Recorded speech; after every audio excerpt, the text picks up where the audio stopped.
मार्कंडू एक ऋषि थे, कोई संतान नहीं थी उनको।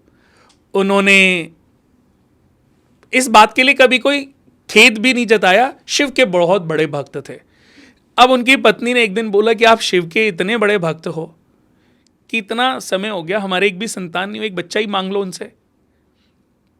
तो जब जिद बार बार जिद बनती चली गई तो उन्होंने कहा ठीक है। तो उन्होंने तपस्या की। थोड़े तप के बाद शिव भगवान प्रसन्न हुए और उनसे कहा भी वरदान मांगो। तो उन्होंने कहा प्रभु मेरे को अपनी पत्नी के लिए एक टेक केयर के लिए एक बच्चा चाहिए। तो शिव भगवान ने बोला कि तुम्हारी किस्मत में संतान नहीं है।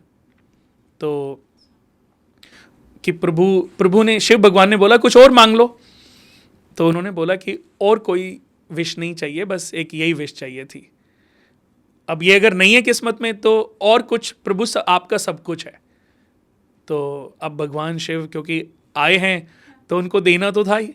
तो जब वो नहीं माने और कोई विश नहीं मांगी तो उन्होंने बोला कि ठीक है, मैं तुम्हें 2 ऑप्शन देता हूं। एक संतान जो 100 वर्ष की होगी लेकिन पागल होगी, 100 वर्ष की होगी, जिसकी आयु 100 वर्ष की होगी लेकिन पागल होगी। दूसरी संतान 14 वर्ष की होगी लेकिन 14 वर्ष की आयु में विद्वान होगी, सभी वेदों का ज्ञान वो अर्जित कर लेगी।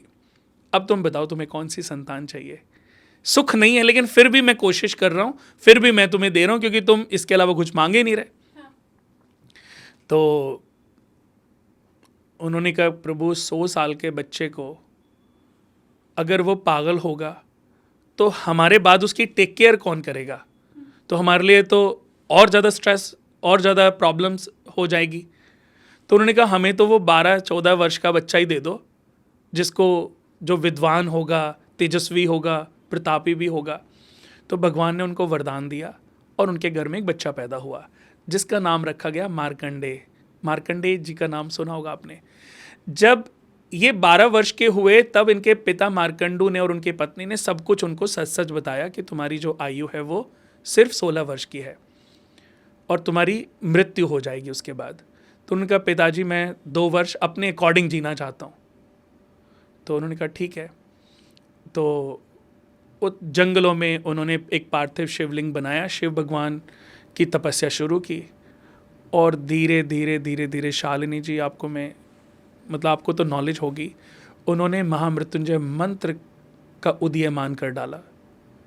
इजाद करने वाले इस मंत्र को मार्कंडेय ऋषि ही थे।